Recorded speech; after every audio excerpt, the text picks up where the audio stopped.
Good morning students. आज आपण विषय अक्षर भारती इयत्ता 9वी. मी यशवंत पवार सर, चेंबूर नाका, MPS माध्यमिक शाळा. आज आपण अक्षर भारती मराठी विषयाचा समास हा घटक अभ्यासणार आहोत आणि समास या घटकामधील जे 2 उपप्रकार इयत्ता 9वी साठी अभ्यासासाठी आहेत या वर्षासाठी, ते 2 उपप्रकार आपण आज अभ्यास करणार आहोत. आपण मागच्या तासाला समास म्हणजे काय आणि सामासिक शब्द कशाला म्हणतात, समासाचे प्रथम पद, द्वितीय पद, तर या सर्वाचा अभ्यास मागच्या तासाला आपण केलेला आहे. तर तुम्हाला जर ते चांगलं समजलं असेल तर तुम्हाला जे अभ्यासासाठी 2 उपप्रकार आहेत समासाचे, ते तुम्ही चांगल्या पद्धतीने आज अभ्यास करू शकता. तर या वर्षी तुम्हाला अव्ययी भाव समास आणि द्वंद्व समास असे 2 प्रकार समासाच्या अभ्यासाला आहेत इयत्ता 9वी. तर हे प्रकार तुम्ही फक्त अभ्यास करायचे आहेत. जरी समासाचे इतर प्रकार असतील तरी आपल्याला यावर्षी हे 2च प्रकार अभ्यास करायचे आहेत. ठीक आहे. तर आपण प्रथमतः अव्ययी भाव समास म्हणजे काय आणि अव्ययी भाव समासाचे उदाहरणे आणि अव्ययी भाव समास वापरताना कोणते शब्द वापरले जातात याचा अभ्यास करू. तत्पूर्वी आपण थोडी उजळणी करूया की समास म्हणजे आपण मागच्या तासाला पाहिलं की आपण काटकसरीने भाषेचा जेव्हा वापर करतो तेव्हा अधिक शब्द न वापरता त्या शब्दांचे जोड शब्द बनवतो किंवा त्या शब्दांचं सामासिक शब्द बनवतो. आणि पुन्हा दुसरा एक आपण हे पाहिलं होतं की विग्रह म्हणजे सामासिक शब्दाला तो ज्या शब्दांपासून बनलेला आहे त्या शब्दांमध्ये त्याची फोड करणे म्हणजे विग्रह. आता बघा या ठिकाणी काही वाक्य दिलेली आहेत. तर या वाक्यांमध्ये काही शब्दांचा काटकसरीने वापर केलेला आहे. पहिलं वाक्य आहे, शशांक दररोज शाळेत जातो. दुसरं आहे, तो कधीच गैरहजर नसतो. आणि तिसरं वाक्य या ठिकाणी दिसतंय, यथाशक्ती तो सर्वांना मदत करतो. म्हणजे शशांक काय काय करत आहे तर ते या ठिकाणी तुम्हाला सांगितलेलं आहे. पण या ठिकाणी काही शब्द बघा, दररोज, गैरहजर, यथाशक्ती, हे असे काही शब्द आहेत. ते शब्द सामासिक शब्द या ठिकाणी आलेले आहेत. आणि हे जे सामासिक शब्द आलेले आहेत त्यावरून आपण भाषेचा काटकसरीने वापर करून आपल्या वाक्याला एक चांगलं स्वरूप आणि चांगलं महत्व प्राप्त करून दिलेलं आहे. ठीक आहे. तर आता असे जे शब्द आपण नेहमीच्या आपल्या वाक्यांमध्ये वापरत असतो की आपण सुद्धा जास्त शब्द वापरून आपल्या वाक्याचं महत्व कमी करण्यापेक्षा कमी शब्दामध्ये आपण चांगल्या पद्धतीने ते वाक्य सादर करू शकतो किंवा प्रेझेंट करू शकतो. या ठिकाणी असंच की शशांक दररोज शाळेत जातो. तर दररोज म्हणजे प्रत्येक दिवशी, बरोबर. तर मग आपण असं जर म्हटलं की शशांक प्रत्येक दिवशी शाळेत जातो, तर ते थोडं म्हणजे मोठं वाक्य होतं आणि बोलताना पण सुद्धा आपल्याला थोडा वेळ द्यावा लागतो. त्याऐवजी जर आपण असं लिहिलं की शशांक दररोज शाळेत जातो, तर आपण कमी शब्दामध्ये ते वाक्य पूर्ण करतो आणि सहजपणे ते आपण बोलतो आणि आपल्या एक चांगल्या सवयीचं होऊन जातं. तर अशा पद्धतीने हे जे अशी वाक्य असतात यामध्ये आपण असे शब्द वापरतो आणि म्हणूनच समास हा घटक आपल्या मराठी व्याकरणामध्ये खूप महत्वाचा आहे. कारण बऱ्याच ठिकाणी आपण त्याचा आपल्या जीवनामध्ये, व्यवहारामध्ये वापर करत असतो. बघा आता यापुढे आपण जो अव्ययी भाव समास शिकायला आज घेतलेला आहे की समासाचे प्रकार आपल्याला शिकायचे आहेत. मागच्या तासाला आपण समास म्हणजे काय, समासाचा विग्रह म्हणजे काय प्रथम पद कशाला म्हणायचं, द्वितीय पद कशाला म्हणायचं, बरोबर? हे सगळं शिकून झालेलं आहे. तर आता हे जे काही मागच्या उदाहरणामध्ये जे काही शब्द आले होते, तर त्या शब्दांची फोड ज्याला आपण विग्रह म्हणतो, ते कसं केलेलं आहे? बघा या ठिकाणी सामासिक शब्द आहे दररोज, बरोबर? तर या ठिकाणी त्याचा विग्रह आहे दर अधिक रोज. दर म्हणजे प्रत्येक. हं. रोज म्हणजे आपण जो दिवस आहे याचा अर्थ होतो प्रत्येक दिवशी. बरोबर? त्यानंतर दुसरा सामासिक शब्द दिलेला आहे गैरहजर. याची जर फोड केली तर 2 शब्द तयार होतात. गैर अधिक हजर. बरोबर? गैर म्हणजे जो नाही आणि जो हजर नाही तो, त्याला आपण म्हणतो गैरहजर. यथाशक्ती याची जर फोड केली तर या ठिकाणी फोड होते यथा अधिक शक्ती म्हणजे शक्तीप्रमाणे. बरोबर? तर अशा पद्धतीने या शब्दांची किंवा या सामासिक शब्दांची फोड आपल्याला करता येते किंवा त्यालाच आपण विग्रह म्हणतो. विग्रह आपल्याला करता येतो. मग आता या ठिकाणी बघा, तुम्हाला प्रथम पद म्हणजे जे पहिल्यांदा पद आलेलं आहे ते प्रथम पद आणि हे दुसरं जे आहे ते द्वितीय पद. बरोबर? तर अशा पद्धतीने तुम्ही त्याची पदं ओळखू शकता आणि जर ती पदं ओळखता आली, तर तुम्हाला त्याचा समास लगेच ओळखता येतो. बघा, अव्ययी भाव समास कशाला म्हणतात? त्याची व्याख्या इथे दिलेली आहे. ज्या सामासिक शब्दातील पहिले पद महत्वाचे असते. बघा काय सांगितलंय? पहिले पद महत्वाचे. ज्या सामासिक शब्दाचे पहिले पद महत्वाचे असते व जो सामासिक शब्द क्रियाविशेषण अव्ययाचे कार्य करतो, त्या समासास अव्ययीभाव समास म्हणतात. आपण जे 2 पद पाहिली, तर त्या 2 पदामधील पहिलं पद हे महत्वाचं पाहिजे. आणि जर पहिलं पद महत्वाचं असेल, तर आपण त्याला समास जो आहे त्याला आपण अव्ययीभाव समास म्हणू शकतो. बरोबर? आपल्याकडे खूप उदाहरणं आहेत. आपल्याला अव्ययीभाव समास समजून घ्यायचा आहे पूर्णपणे. आपल्याकडे अशी उदाहरणं आहेत. आपण हळू-हळू त्या उदाहरणांचा अभ्यास करू आणि समजून घेऊ, की कोणते शब्द येतात आणि कोणत्या शब्दांमुळे त्या पदाला महत्त्व प्राप्त होते. बघा, आ ने सुरू असणारे जसं आहे आमरण. यामध्ये पहिला शब्द आलेला आहे आ. या ठिकाणी आ शब्द वापरलेला आहे. आ जन्म, आ कंठ,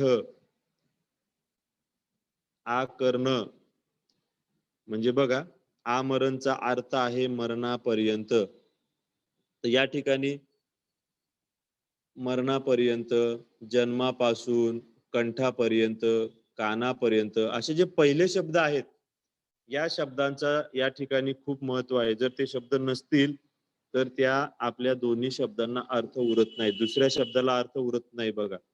बरोबर? या ठिकाणी दुसरं बघा, की दर आणि हर, प्रति असे जे शब्द आहेत, हे जर शब्द आले असतील, तर तो अव्ययी भाव समास होतो. बघा, दररोज, दररोज म्हणजे प्रत्येक दिवशी. बघा, या 2 शब्दांमध्ये प्रत्येक शब्द काढला, तर त्या पुढच्या शब्दाला अर्थ उरत नाही. म्हणजे प्रत्येक हा महत्वाचं पद आहे. दरवर्षी बघा, दुसरं उदाहरण आहे, दुसरं सामासिक शब्द आहे दरवर्षी. त्याची फोड होते प्रत्येक वर्षाला. त्यानंतर तिसरं सामासिक शब्द आहे प्रतिदिन. दिन म्हणजे दिवस, म्हणजेच प्रत्येक दिवसाला. बघा, दर, प्रति आणि तिसरा शब्द वापरलेला आहे हर. हर घडी, प्रत्येक घडीला. म्हणजे या ठिकाणी दर, हर यांचं जे काही अर्थ आलेले आहेत, तर ते अर्थ आहे प्रत्येक. प्रत्येक म्हणजे जो त्या ठिकाणी आहे तो प्रत्येक जण. आणि म्हणून हा जो पहिला शब्द आहे, या शब्दाचं महत्व विशेष असं आहे आणि त्या महत्वामुळे की त्या शब्दामुळे त्याच्या पुढच्या शब्दाला तशा पद्धतीने अर्थ प्राप्त झालेला आहे. म्हणून हे जे सामासिक शब्द आहेत, ते आपल्या अव्ययीभाव समासाचे आहेत आणि या ठिकाणी जो तयार झालेला समास आहे, तो अव्ययीभाव समास आहे. ठीक आहे? बघा आपण अगोदर आ शब्द पाहिला. यानंतर या उदाहरणामध्ये दर, प्रति, हर हे शब्द पाहिले. त्यानंतर आणखी एक शब्द आहे, की जो अव्ययीभाव समासामध्ये आपलं महत्व सांगत असतो. तो म्हणजे बिन ने सुरू होणारे शब्द. बघा, बिनधास्त म्हणजे धास्तीशिवाय. बघा आपल्या मनामध्ये कधी शंका असते, की काय होईल की नाही. मग आपल्याला असे शब्द वापरावे लागतात. म्हणून या ठिकाणी बिनधास्त राहा, असं आपण बोलतो एखाद्याला. बिनधास्त म्हणजे काय, की कसली भीती बाळगू नको, बिनधास्त राहा. बरोबर? त्यानंतर पुढचा शब्द आहे बिनधोक. त्याचा अर्थ होतो धोक्याशिवाय. बरोबर? म्हणजे कुठल्याही प्रकारचा धोका नाही त्या ठिकाणी. अशा पद्धतीचा अर्थ होतो. म्हणजे हे धास्ती, धोका, दिक्कत हे जे शब्द आहेत, हे शब्द महत्वाचे ठरतात. म्हणून जे प्रथम पद आहे, पहिलं पद आहे, पहिला शब्द जो आहे, तो शब्द खूप महत्वाचा या ठिकाणी ठरत असतो. ठीक आहे? हे सगळे उदाहरणं होते बिन या शब्दाने सुरू होणारे शब्द. तर असे खूप शब्द आपल्याला या समासामध्ये त्या ठिकाणी दिलेले असतात आणि त्या शब्दांवरून आपण त्या समासाचं कोणता प्रकार आहे, हा प्रकार त्या ठिकाणी ओळखू शकतो. आणि म्हणून असे जे काही शब्द आहेत, बिनधास्त, बिनधोक, बिनदिक्कत, आमरण, आजन्म, बरोबर? हरघडी असे शब्द येतात. आणखी एक नवीन शब्द आहे त्यामध्ये, तो म्हणजे यथा. यथाशक्ती याचा जर आपण विग्रह केला तर तो विग्रह होतो शक्तीप्रमाणे. या ठिकाणी शक्ती हा जो शब्द आहे, हा खूप महत्वाचा ठरतो या दोन्ही शब्दांमध्ये. म्हणून पहिलं पद महत्वाचं आहे आणि म्हणून हा समास अव्ययीभाव समास आहे. बघा तुम्हाला अव्ययीभाव समास जेव्हा तुम्ही अभ्यास करणार आहे, तेव्हा तुम्हाला प्रत्येक वेळेस एकच लक्षात ठेवावं लागणार आहे, की पहिलं पद हे महत्वाचंच असेल, तरच तो अव्ययीभाव समास होईल. ओके? यथाक्रम या ठिकाणी क्रमाप्रमाणे अशा पद्धतीने या यथा शब्दाचा वापर या ठिकाणी केलेला असतो आणि त्याचा अर्थ त्या पद्धतीने आपण त्याचा विग्रह करत असतो आणि म्हणून या ठिकाणी क्रम हा शब्द महत्वाचा आहे. यथा न्याय, बघा न्याय हा शब्द प्रथम पद महत्वाचा आहे. त्यानंतर यथामती, मती हा शब्द महत्वाचा आहे या ठिकाणी. ओके? अशा पद्धतीने जो पहिला शब्द आहे, पहिले पद आहे, हे अव्ययीभाव समासामध्ये खूप महत्वाचे असते. पुढचं उदाहरण पाहूया. पुढे आणखी काही शब्द आहेत. बघा तुम्ही सगळे शब्द नोट डाऊन करा. बे, गैर, ने या शब्दांनी जे सुरू होणारे शब्द आहेत, ते शब्द बघा आपण म्हणतो बेभान. बेभान म्हणजे भान न बाळगता. आता बघा या ठिकाणी भान हा शब्द खूप महत्वाचा आहे. बरोबर? त्यानंतर बेपर्वा, पर्वा न बाळगता म्हणजे कोणाचीही पर्वा बाळगायची नाही, पर्वा न बाळगता. बेशिस्त, शिस्त न पाळता किंवा शिस्त न पाळणारा. त्यानंतर गैर शब्द आहे गैरमर्जी. गैरमर्जीचा अर्थ होतो किंवा त्याची फोड होते मर्जीत नसलेला, मर्जीत नसताना किंवा मर्जीत न बसता. अशा पद्धतीने बे आणि गैर हे सुद्धा दोन शब्द महत्वाचे आहेत आणि म्हणून या ठिकाणी पहिलं पद महत्वाचं असतं, कारण पहिल्या शब्दाशिवाय पुढच्या शब्दांना अर्थ प्राप्त होत नाही. म्हणून ते महत्वाचं, त्यालाच आपण म्हणतो प्रधान पद. आणि जर एखाद्या समासामध्ये पहिलं पद हे प्रधान पद असेल तर त्या समासाला आपण अव्ययी भाव समास असे म्हणायचं आहे. ठीक आहे, पुढची स्लाइड बघूया. आता काही शब्द जे आहेत ते शब्द बघा कसे येतात. त्याला आपण द्विरुक्ती म्हणतो. म्हणजे एकाच शब्दाची पुनरावृत्ती झालेली असते. जसं दारोदार, या ठिकाणी बघा दार दार अशा शब्दांची पुनरावृत्ती झालेली आहे. पण त्याचा अर्थ घेत असताना आपण असा अर्थ घेतो की प्रत्येक दारी. दिवसेंदिवस हा सामासिक शब्द, त्याचा अर्थ आपण घेतो प्रत्येक दिवशी. गल्लोगल्ली हा सामासिक शब्द, त्याचा अर्थ घेतो प्रत्येक गल्लीत. म्हणजे अशा पद्धतीने हे जे शब्द आहेत की त्यांना द्विरुक्ती म्हणतो, कारण एकच शब्द पुन्हा पुन्हा या ठिकाणी आलेला आहे किंवा दोन वेळेस वापरलेला आहे.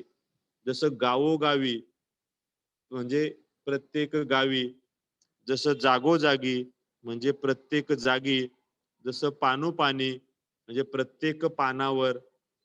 अशा पद्धतीने हे द्विरुक्ती शब्द जे आलेले आहेत त्या शब्दांमध्ये त्याची फोड करताना पहिलं पद हे प्रत्येक असं येत असतं आणि प्रत्येक शब्दाला खूप महत्व आहे. म्हणून हा जो समास या ठिकाणी झालेला आहे हा समास अव्ययी भाव समास आहे. बघा, माझ्या माहितीनुसार तुम्हाला अव्ययी भाव समासाच्या प्रत्येक शब्दाचा वापर कशा पद्धतीने केलेला आहे हे कळलं असेल. मग आता या ठिकाणी मला काय सांगायचं आहे की आपल्याला हायलाइट झालं पाहिजे, आपल्या लक्षात राहिलं पाहिजे की अव्ययी भाव समास म्हटला म्हणजे पहिले पद, बघा डबल इन्व्हर्टेड कॉमा दुहेरी अवतरण चिन्ह दिलेलं आहे, म्हणजे पहिले पद अतिशय महत्वाचं. ठीक आहे, हे लक्षात ठेवायचं आहे समासामध्ये. अव्ययी भाव समास आपण यामध्ये अभ्यासलं की समासातील पहिलं पद महत्वाचं आणि या ठिकाणी आ, बिन, यथा, दर, प्रति असे शब्द आलेले असतात. आणि हे शब्द आपण जेव्हा त्याची फोड करतो तेव्हा पहिल्या पदाला जास्त महत्व प्राप्त झालेलं असतं. तुम्हाला अव्ययी भाव समास चांगल्या पद्धतीने समजला असेल. प्रत्येक प्रकारचे आपण 5-5, 6-6 उदाहरणं घेतलेली आहेत. त्यानुसार तुमच्या लक्षात आलं असेल की शब्द आणि त्याची फोड कशी करतात, मग त्याचं पहिलं पद, दुसरं पद. ठीक आहे. आता इयत्ता 9वीला अभ्यासासाठी असणारा दुसरा प्रकार जो आहे समासाचा, तो प्रकार म्हणजे द्वंद्व समास. हा द्वंद्व समास आपण अभ्यास करत असताना काय अभ्यास करायचा आहे, काय लक्षात ठेवायचं आहे की जे दोन पद आहेत दोन्ही पदे महत्वाची आहेत. बघा, अव्ययी भाव समासामध्ये फक्त पहिलं पद जास्त महत्वाचं आहे किंवा पहिलं पद प्रधान पद आहे. पण द्वंद्व समासामध्ये पहिलं पद आणि दुसरं पद दोन्हीही महत्वाचे आहेत. एकाशिवाय दुसऱ्या पदाला किंमत नाही आणि दुसऱ्याशिवाय पहिल्या पदाला किंमत नाही. बघा, उदाहरण सांगितलेलं आहे आई वडील, त्याची फोड केलेली आहे आई आणि वडील. म्हणजे बघा, आई आणि वडील हे दोघेही शब्द एकमेकांशिवाय अपूर्ण आहेत. बरोबर आहे, कारण आपण दोघांनाही तेवढीच किंमत देतो. आपल्यासाठी आईला सुद्धा तेवढीच किंमत आहे आणि वडिलांना सुद्धा तेवढीच किंमत आहे. त्यामध्ये कोणाची किंमत कमी जास्त असा फरकच करू शकत नाही आपण. दुसरं उदाहरण झालं स्त्री आणि पुरुष.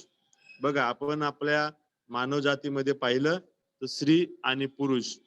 स्त्री ही पण तेवढीच महत्वाची आहे आणि तिच्या बरोबरीने पुरुष सुद्धा तेवढाच महत्वाचा आहे.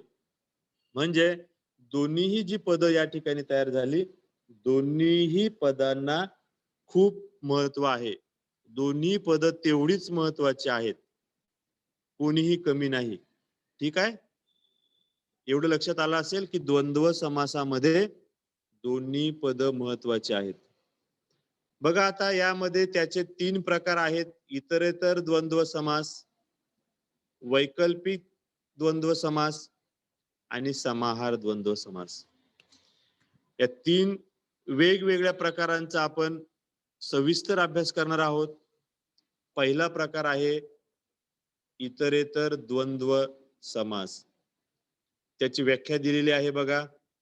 ज्या सामासिक शब्दाचा विग्रह करताना आणि व या समुच्चय बोधक उभयान्वयी अव्ययाचा उपयोग करावा लागतो, तेव्हा त्यास इतरेतर द्वंद्व समास असे म्हणतात. बघा, 2 पद महत्वाची, पण 2 पद आपण त्या ठिकाणी फोड करत असताना जर आणि व असे शब्द जर वापरले, तर तो जो द्वंद्व समास होईल, तो द्वंद्व समास असेल इतरेतर द्वंद्व समास. ओके. आणि व हे शब्द लक्षात ठेवायचे आहेत. ठीक आहे. आपण व्याख्या पाहिलेली आहे. आपण त्याची उदाहरणं बघूया. पहिलं उदाहरण आहे राम लक्ष्मण. त्याची फोड करत असताना आपल्याला पहिलं पद आहे राम आणि दुसरं पद आहे लक्ष्मण. आपण जेव्हा महापुरुषांच्या जोड्या या ठिकाणी लिहित असतो, तेव्हा आपण राम लक्ष्मण या दोघांनाही समान महत्व आहे, म्हणून ते दोघांचं नाव एकत्र जोडलं गेलेलं आहे. ओके. आणि दोघं पद एकमेकांशी तुल्यबल आहेत. दोघं समान किमतीचे आहेत. कोणाची किंमत कोणामुळे कमी झालेली नाही. दुसरं उदाहरण आहे पशु पक्षी. आपण बोलताना नुसतं पक्षी असं बोलत नाही, तर आपण बोलताना नेहमी किंवा लिहिताना नेहमी उल्लेख करत असतो पशु पक्षी. तर या ठिकाणी पशु या शब्दाला सुद्धा तेवढीच किंमत आहे आणि पक्षी या शब्दाला सुद्धा तेवढीच किंमत आहे. कारण आपण वापरत असताना दोन्ही शब्द एकत्र घेऊन वापरत असतो आणि म्हणून या ठिकाणी आणि हे उभयान्वयी अव्यय वापरलेलं आहे. म्हणून या ठिकाणी इतरेतर द्वंद्व हा समास झालेला आहे. आणखी बघा, आपण भाऊ आणि बहीण यांची जोडी लिहित असताना आपण बहीण भाऊ असंच लिहितो बघा. बहीण आणि आत्या, बहीण आणि मामा असं लिहितो का? नाही. नेहमी शब्द वापर करत असताना बहीण भाऊ असंच लिहितो. म्हणून आपण बहीण व भाऊ अशी त्याची फोड करू शकतो. आणि भाऊ तेवढाच महत्वाचा आहे आणि बहीण सुद्धा तेवढीच महत्वाची आहे. कुणाचंही महत्व कमी होत नाही. म्हणून या ठिकाणी तयार झालेला जो समास आहे तो इतरेतर द्वंद्व समास आहे. बघा, आपण ज्या जोड्या आणखी पाहणार आहोत शब्दांच्या, त्यामध्ये मामा मामी, बरोबर असाच शब्द प्रयोग करतो आपण. मामा काकू, काकी मामी असं वापरत नाही. आपण नेहमीचे जे शब्द वापरतो ते असेच आहेत, मामा मामी. त्याची फोड करताना आपण मामा व मामी अशी करतो. म्हणजे पहिलं पद मामा, दुसरं पद मामी, दोघेही त्या शब्दांमध्ये महत्वाचे आहेत. म्हणून आपण या ठिकाणी इतरेतर द्वंद्व समास झाला आहे असं म्हणू शकतो. आई वडील, आई व वडील, इथे आई वडील तुम्हाला सांगितलं की दोन्ही महत्वाचे आहेत, म्हणून हा इतरेतर द्वंद्व समास आहे. विटी दांडू, बरोबर. या ठिकाणी विटी आणि दांडू हे दोघेही असेल तरच आपण तो खेळ खेळू शकतो आणि म्हणून दोघांना तेवढीच किंमत आहे. आणि या ठिकाणी उभयान्वयी अव्यय वापरलेला आहे व, म्हणून या ठिकाणी तयार झालेला जो समास आहे तो इतरेतर द्वंद्व समास आहे. काय सांगितलं इतरेतर द्वंद्व समास? की दोन्ही पदे अर्थदृष्ट्या महत्वाची, म्हणजे त्यांचा अर्थ जर घेतला तर अर्थदृष्ट्या दोन्ही पदे महत्वाची आणि समान आहेत. कोणीही एकमेकांपेक्षा कमी नाही. जसं आई बाबा, आई वडील, बरोबर, भाऊ बहीण अशा पद्धतीने. आणि या ठिकाणी आणि व हे दोन शब्द या ठिकाणी अव्यय वापरलेले असतात. त्या शब्दाची फोड करण्यासाठी हे दोन शब्द आपण वापर करत असतो. त्यानंतरचा प्रकार आहे बघा वैकल्पिक द्वंद्व समास. काय सांगितलेलं आहे की ज्या सामासिक शब्दाचा विग्रह करताना अथवा किंवा वा या वैकल्पदर्शक उभयान्वयी अव्ययाचा वापर करावा लागतो, त्यास वैकल्पिक द्वंद्व समास असे म्हणतात. म्हणजे जर आपण या ठिकाणी विकल्प दाखवणारा जर शब्द वापरला, ते शब्द आहेत अथवा किंवा वा. म्हणजे असे जर शब्द वापरले असतील तर त्या ठिकाणी तयार झालेला जो समास आहे तो समास वैकल्पिक द्वंद्व समास आहे, असा आपण त्याचा अर्थ लावायचा आहे. बघा उदाहरण त्याचे आहेत खरे खोटे. त्याचा विग्रह होतो खरे किंवा खोटे. बघा किंवा शब्दाने विकल्प दाखवलेला आहे. विकल्प म्हणजे पर्याय. एकतर हा पर्याय तरी नाहीतर तो पर्याय तरी. कारण दोघांपैकी कुठला तरी एकच पर्याय आपल्याला त्या ठिकाणी घेऊन चालत नाही. दोन्ही पर्यायांना समान किंमत त्या ठिकाणी द्यावी लागते. म्हणून खरे खोटे किंवा मागे पुढे किंवा 9-10 या शब्दांची फोड करताना आपण अशा पद्धतीने किंवा वा व असे शब्द वापरत असतो. मागे पुढे या शब्दाचा अर्थ किंवा त्याचा विग्रह करत असताना आपण काय करत असतो की मागे किंवा पुढे. मग किंवा शब्द वापरला आणि त्यामुळे त्या दोन शब्दांमधील जो फरक आहे तो आपण या ठिकाणी लिहू शकलो. एकतर मागे तरी नाहीतर पुढे तरी. म्हणजे दोन्ही शब्द एकमेकांना पर्याय म्हणून या ठिकाणी वापरलेले आहेत. दोन्ही शब्द एकमेकांना पर्याय म्हणून वापरलेले असतात आणि त्यालाच पर्याय म्हणजेच या ठिकाणी विकल्प, जसं आपण ऑर इंग्लिश मध्ये म्हणतो अशा पद्धतीने. 9-10 9 किंवा 10 म्हणजे हे दोन पर्याय आहेत, एकतर 9 नाहीतर 10. लहान मोठे, लहान अथवा मोठे. अथवा या शब्दांनी इथे विकल्प दाखवलेला आहे किंवा पर्याय दाखवलेला आहे आणि म्हणून लहानला पर्याय काय असतो तर मोठे, बरोबर. त्यानंतर गुण अवगुण. इथे याचा फोड करत असताना गुण किंवा अवगुण.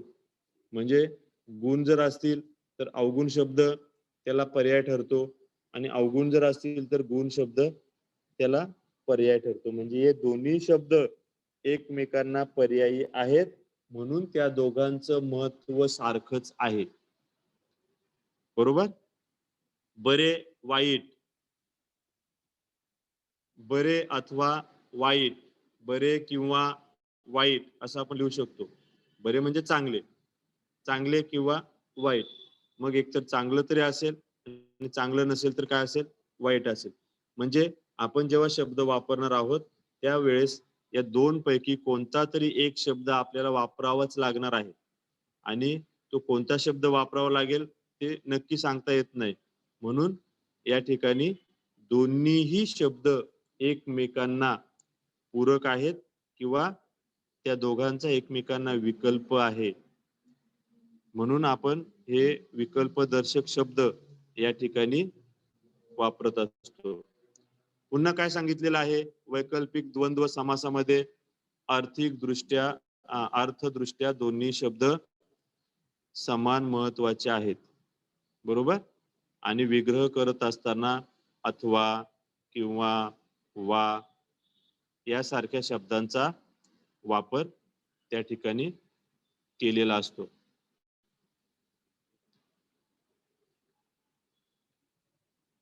त्यानंतर बघा आता तिसरा जो प्रकार आहे पुढे तो आहे समाहार द्वंद्व समास. ज्या सामासिक शब्दाचा विग्रह करताना सामासिक शब्दातील पदांच्या अर्थाशिवाय त्याच्या जातीच्या इतर पदार्थांचा समावेश विग्रहात केला जातो. त्यास समाहार द्वंद्व समास असे म्हणतात. म्हणजे अर्थाचा समावेश असतोच, पण त्या ठिकाणी उल्लेख नसलेल्या इतर पदार्थांचा सुद्धा त्यामध्ये आपल्याला समावेश करता येतो किंवा समावेश केलेला असतो आणि म्हणून आपण त्याला समाहार द्वंद्व समास असे म्हणायचं आहे. तर या ठिकाणी उदाहरणं तुम्हाला दिलेली आहेत बघा. पहिलं उदाहरण आहे भाजीपाला. आता भाजीपाला आपण मागच्या तासाला सुद्धा घेतलं होतं उदाहरण, की भाजीपाला म्हणजे आपण या ठिकाणी विशिष्ट अशा भाज्यांची नावं लिहिलेली नाहीयेत. पण ज्या भाज्या आहेत, ज्या पालेभाज्या आहेत, त्या भाज्या आणि त्याबरोबर आपण इतर तत्सम पदार्थ किंवा त्या भाजी वर्गात मोडणारे पदार्थ आपण त्या ठिकाणी घेत असतो. पण जर सर्वांचीच नावं त्या ठिकाणी लिहित बसलो, तर आपलं जे लिखाण आहे किंवा आपलं जे बोलणं आहे, ते खूप अ, मोठं होतं आणि मग ते छोटं करून लिहिण्यासाठी किंवा अर्थपूर्ण लिहिण्यासाठी आपण या ठिकाणी सहज असे शब्द वापरतो, की भाजी-पाला. त्यानंतर दुसरा उदाहरण आहे ते म्हणजे चहा-पाणी.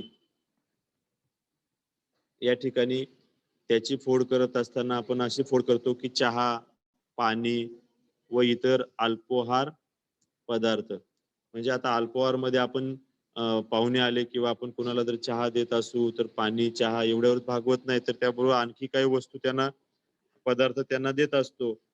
बिस्किट असेल किंवा आणखी नाश्त्याचे काही पदार्थ असतील. पण ते आपण सर्वांची यादी करत बसणार का इथे?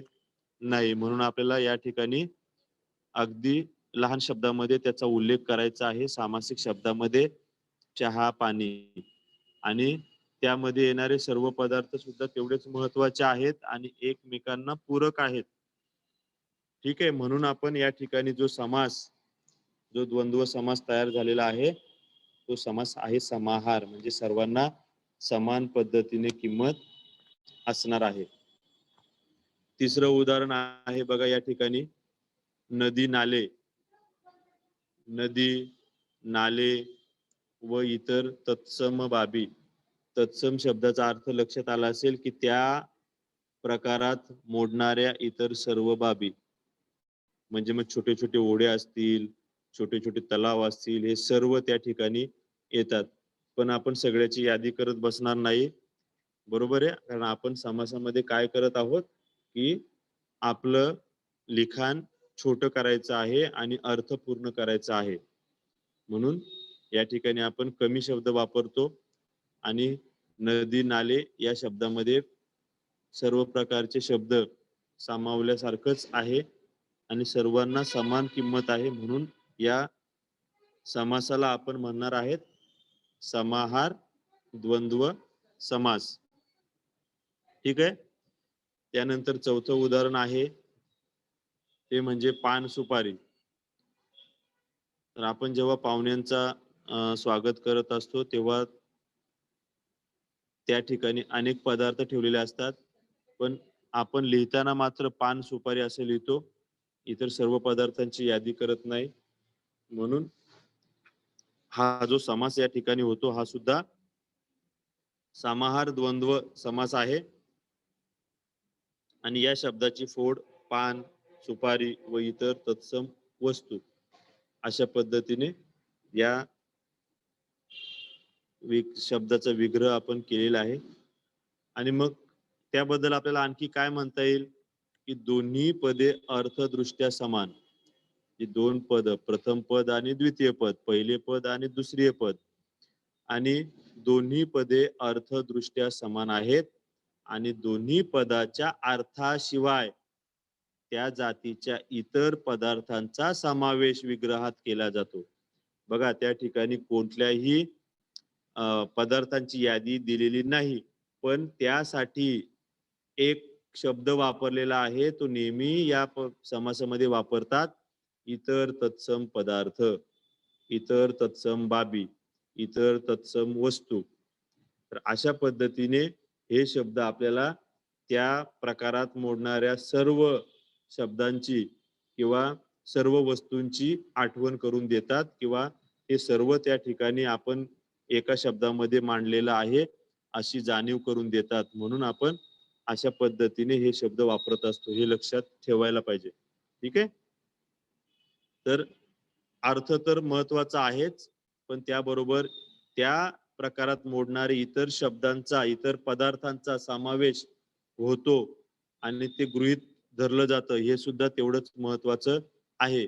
म्हणून हा जो समास आहे, हा समाहार द्वंद्व समास आहे. ठीक आहे. तर आपण आज या ठिकाणी समासाच्या या दोन महत्वाच्या प्रकारांचा अभ्यास केलेला आहे.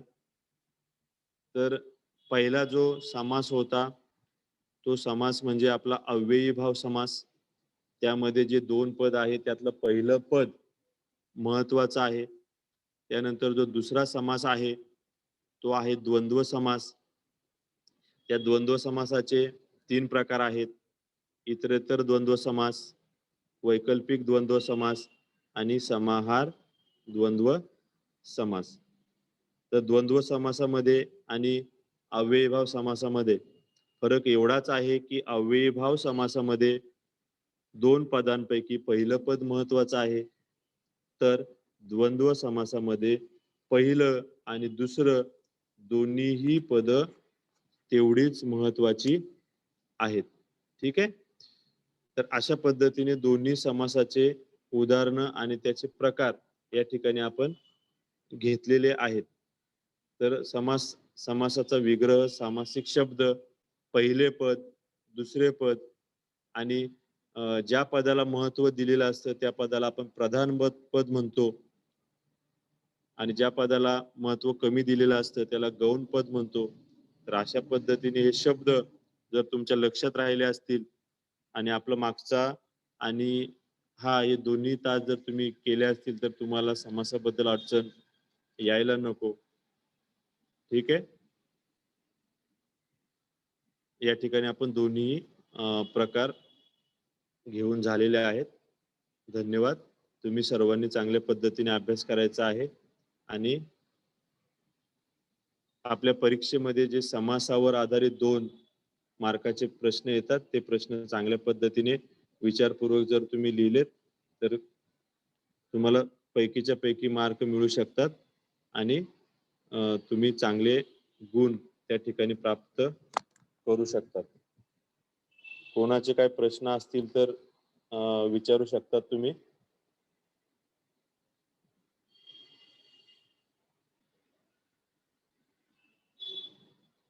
कोणाचे प्रश्न आहेत का?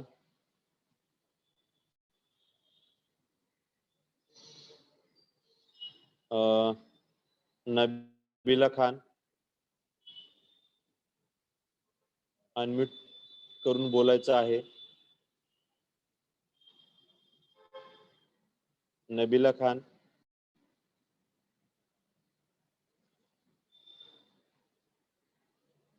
राहुल मार्शल, अनम्यूट करून बोलायचं आहे. Yes sir. हा बोल बाबा. वदावंद समास में 3 प्रकार है ना? द्वंद्व समास में 3 प्रकार है, 3 है. हाँ. इतरेतर द्वंद्व, वैकल्पिक द्वंद्व वैकल्पिक और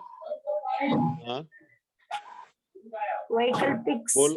समास, वैकल्पिक द्वंद्व समास, इतरेतर आणि समाहार द्वंद्व. हाँ. Thank you sir. Okay. Avinash पांढरे. अविनाश पांढरे अनम्यूट करके बोलना है.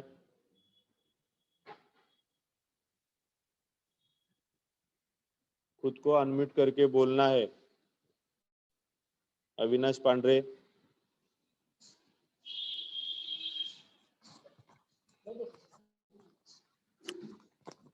वेद प्रकाश दुबे.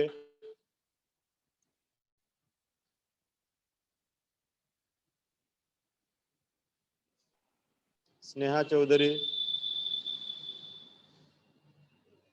मैं अनम्यूट करने के लिए आपको ये कर रहा हूँ. Hello sir. बोलो. सर कितना लेसन कंप्लीट हुआ है? माइक सामने रख के बोलना। हेलो हाँ बोला अभी। सर, कितना लेसन कंप्लीट हुआ है? ये लेसन नहीं था बेटा, ये ग्रामर था, व्याकरण। हाँ सर पता है, बट अरे मराठी का कितना कंप्लीट हुआ है? मराठी का कंप्लीट हुआ है मतलब? मराठी का कितना लेसन कंप्लीट हुआ है? ये ग्रामर है, ये ग्रामर था, बट मराठी का कितना कंप्लीट हुआ है? तुम्हारे टीचर से पूछो ना कितना कंप्लीट हुआ है। हाँ सर। दो भाग रहेंगे, दो भाग रहेंगे, भाग एक भाग दो, अभी फर्स्ट सेमेस्टर को। हाँ सर। कौन सी स्कूल से है तू? कुलाबा म्यूनसिपल अपर प्राइमरी अपर सेकेंडरी इंग्लिश स्कूल से। कुलाबा। हाँ। हाँ तो तुम्हारे टीचर ने पार्ट 1 पार्ट 2 जो है मराठी का कंप्लीट किया होगा ना? हाँ सर। दो भाग आहे, दो भाग, भाग एक भाग दोन, आणि त्यामधले काही धडे कमी पण झालेले आहेत तर त्यांचा अभ्यास करायचा नाहीये, ठीक आहे? Okay sir.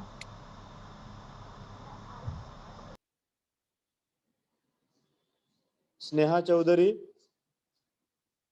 हाँ सर। पूछना है? हाँ यस पूछो। नहीं, कुछ नहीं। नहीं पूछना, ओके। फैज कुरैशी, फैज कुरैशी अनम्यूट करके बोल।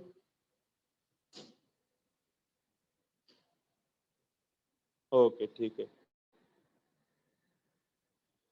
ममता कैलाश अनम्यूट करके बोलना है।